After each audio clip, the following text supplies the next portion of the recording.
Hello students, તમે બધા મજામાં હશો. મારું નામ છે પાર્થ ભટ્ટ, નવ્યા એજ્યુકેશન કન્સલ્ટન્ટ. હું તમારી સાથે આજે કેટલાક ક્વેશ્ચન શેર કરવા માંગુ છું, જે મોસ્ટલી મારી સાથે સ્ટુડન્ટ્સ આવીને અથવા મને ફોન ઉપર પૂછતા હોય છે.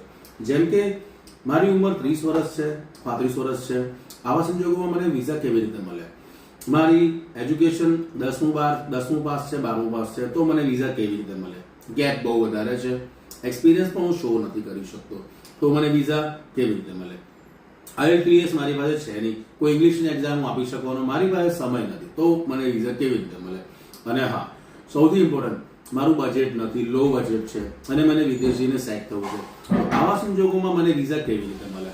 તો ગાઈઝ, આવા સંજોગોની અંદર મારી પાસે તમારા માટે એક કન્ટ્રી છે જેનું નામ છે સિંગાપોર. સિંગાપોર એક એવો દેશ છે જે તમારા દરેક પ્રશ્નોને ઇગ્નોર કરીને તમને સારામાં સારી કોલેજોમાં એડમિશન આપશે અને આ એડમિશનના આધારે તમને બહુ જ નાના એવા એક મહિનાની અંદર તમને વિઝા મળી જશે. સો ગાઈઝ, વેઇટ ના કરશો, એક વખત નવ્યા એજ્યુકેશન કન્સલ્ટન્ટનો સંપર્ક કરો અને અમારા કોન્ટેક્ટ નંબર અને અમારું એડ્રેસ નીચે અવેલેબલ છે. એક વખત આવશો, તમને ચોક્કસ ગાઈડલાઈન મળશે. ગાઈઝ, સાથે સાથે UK, US, કેનેડા, સિંગાપોર, કોઈ પણ કન્ટ્રીના તમારે સ્ટુડન્ટ વિઝા જોઈતા હોય તો એક વખત નવ્યા એજ્યુકેશન કન્સલ્ટન્ટનો કોન્ટેક્ટ કરજો. તમે મને DM પણ કરી શકો છો. મારું નામ છે પાર્થ ભટ્ટ, નવ્યા એજ્યુકેશન કન્સલ્ટન્ટ.